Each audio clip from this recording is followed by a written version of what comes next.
La mutación de JAK2 la podemos estudiar por otros dos tipos de variantes de la PCR. Una, como ya les mencioné, es el PCR específico de alelo, que aquí lo que ponemos es un primer normal que va a hibridar con la región de JAK2 del exón 17, y otro oligo que es específico para la región mutada. Entonces, si está mutado va a amplificar, si no está mutado no amplifica. Es una sola reacción, un solo producto y es rápido.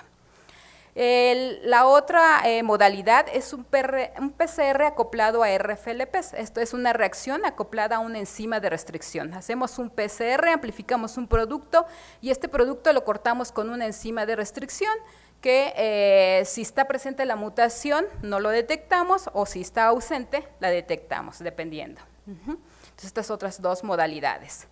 También para las mutaciones en el gen, por ejemplo, FLT3, hay dos tipos de mutaciones y podemos usar también los RFLPs porque también hay una supresión del corte con la enzima EQR5, hacemos un PCR y después cortamos con la enzima, si está presente o no la mutación, pues vamos a ver la presencia o la ausencia de la banda característica.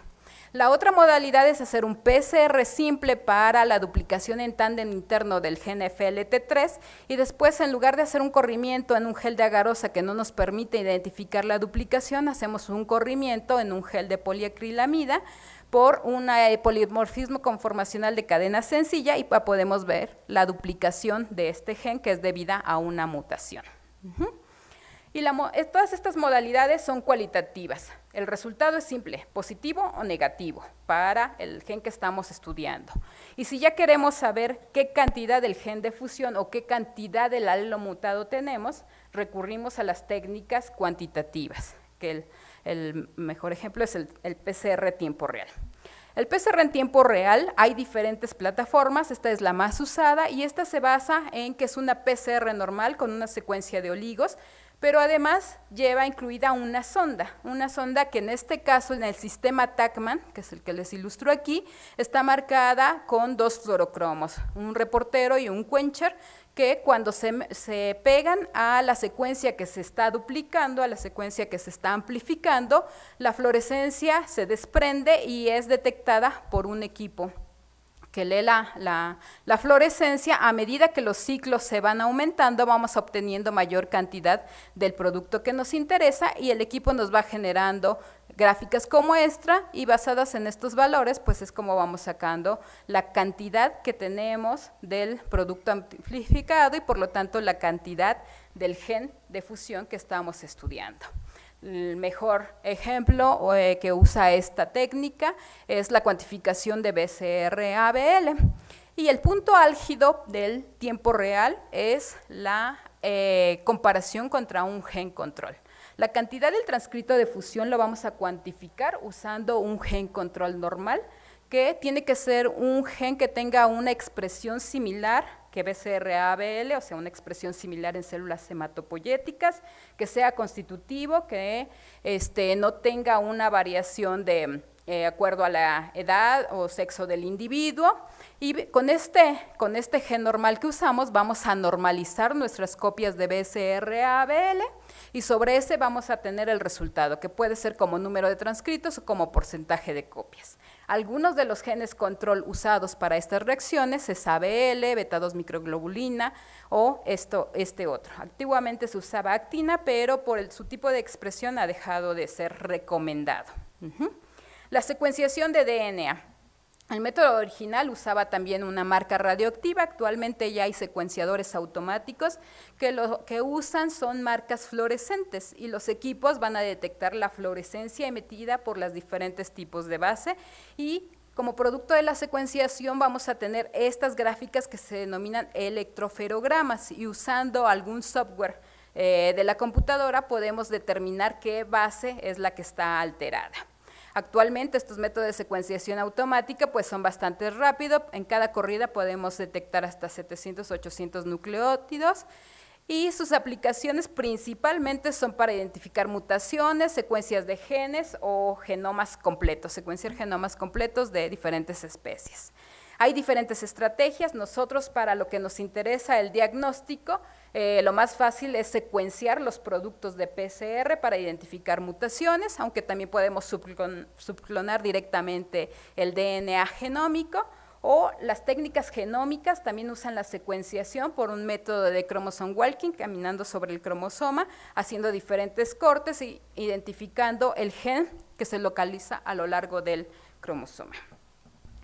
Y para identificar actualmente muchas de las mutaciones o de los genes de fusión podemos recurrir a varias técnicas, y esto es dependiendo de la especificidad y de la sensibilidad. Algunas se complementan o pueden servirnos para corroborar alguno de los resultados. Por ejemplo, la mutación T315I de BCR-ABL podemos detectarla por PCR específico de alelo, sin embargo, ahí la sensibilidad es de 10 a la 5.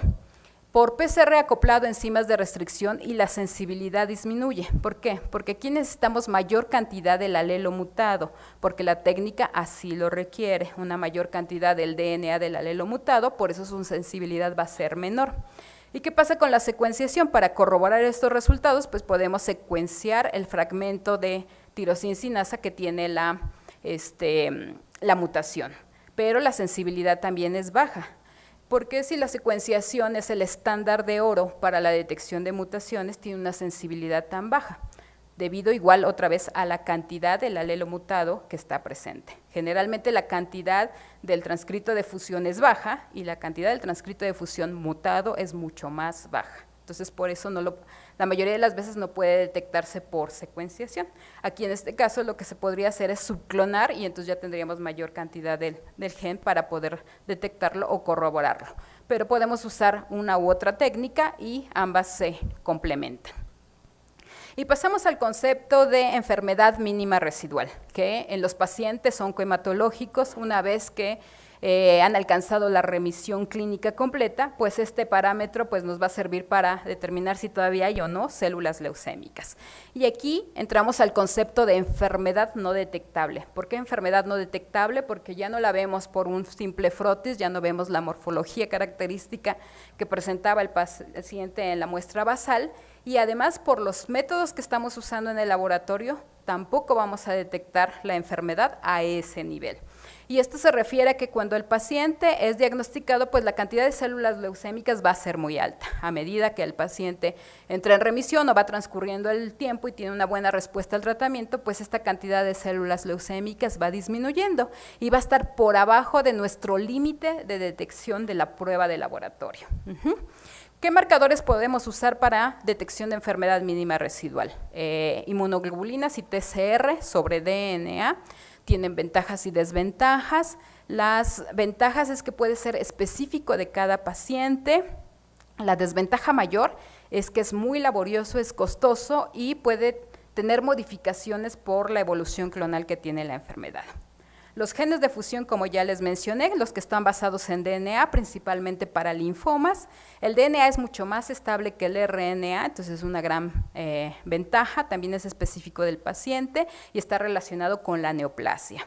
La desventaja, pues, es que puede ser que los puntos de ruptura no estén bien caracterizados y existen reportes de algunos individuos normales que pueden llegar a tener alguno de estos transcritos de fusión positivos.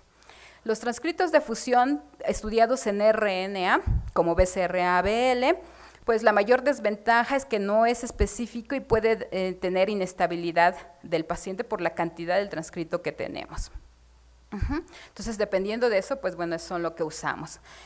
Por ejemplo, aquí las estrategias generales para la detección de enfermedad residual usando genes TCR y de inmunoglobulinas es que cuando se presenta en la muestra basal, se aísla DNA genómico, se amplifican varias regiones específicas de unión de estos genes por PCR, se secuencia la región de unión y se hace un primer específico para este paciente.